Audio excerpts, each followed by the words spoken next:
I'm just going to go through and do a quick video on the psychology and importance of a black book and using a black book to make your form analysis techniques easier. I'm going to use Thursday as an example. Tomorrow on Thursday, I've got 19 horses in my black book. I use racenet.com.au as my database for keeping all my black book runners. It's a free service on RaceNet. Of those total of 19 runners, they're across 14 races on Thursday. Now, when I look at those 14 races and I look at how many races are on for the day, tomorrow there is a total of 38 races in Australia. So I've cut the list of potential races that I'm going to look at initially for the day from 38 down to 14, which makes my job a lot easier. So the black book runners that I've got engaged for tomorrow become my main focus point of the day to start out with. I've already done a preview for Gosford Race 1 on Thursday, and the Black Book of Contarelli came out as the top rated chance at 2.80, 2 to 5 lengths above par. You go and have a look at that video on our feed or on our YouTube channel. But more importantly, in relation to the Black Book, it's also important to understand the different methods that I use to, or that you can use, and I use to Black Book horses. There's 4 main ways that I Black Book horses. One through trial results, by watching trials and going through the trials that are run each week to understand the merit and the depth of those trials.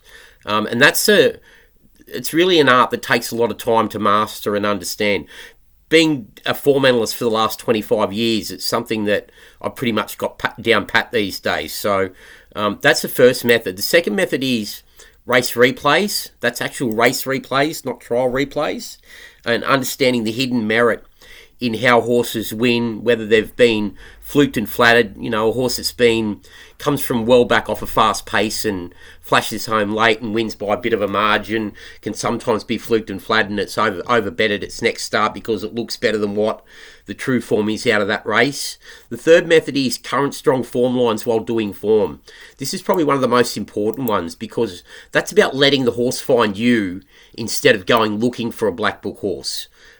Basically, when you're doing form on a race, you might come across a horse that's finished third, beaten 2 lengths, and the start before finished third in a similar race, beaten 5.5 lengths. And you go, well, geez, what's that horse that's beat it by 5.5? And I'll go and have a look at that to understand the depth of that race, to understand how much above quality it was, and that can potentially become a black book horse. And then there's strong race quality off current form. So this race to Gosford tomorrow, for instance, is a 1,000 metre 45k class 1 with a likely solid pace on the front end. And there's 1, 2, 3, 4, 5, 6 horses that I've rated above par in this race. So knowing that there's 6 horses above par, number 1 being 2 to 4 lengths above par, the 6 being 1.5 to 3 lengths above par, and so on, this race is going to be a race that's going to end up as a strong future form race. So once this race is run, in a post-mortem, I'll go back through this race and see if all this has stood up and what's won the race and what the margins were to identify how far above par it was after the actual race based on how I've rated the race beforehand from a above par perspective. So they're the 4 major ways that I black book horses.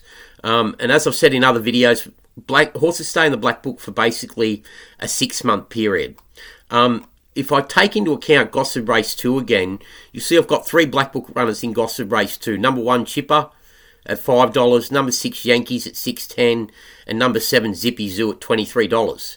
So when I went and did Race 2 for Gosford, they're the first 3 horses that I looked at, because they're the black book horses and they form my initial analysis of this race. So after I've worked out what the conditions of the race are, which is a super important factor when you're doing form analysis for any race, is to know where it's at, the distance, the value, the prize money, the class, and the likely pace scenario. Once I've done that, I've went through and analysed the form of the 1, Chipper, firstly, and then the 6, which is Yankees, and also the 7 Zippy Zoo. After that, I've been through the form of the other runners and identified 3 more horses that are above par in this race, being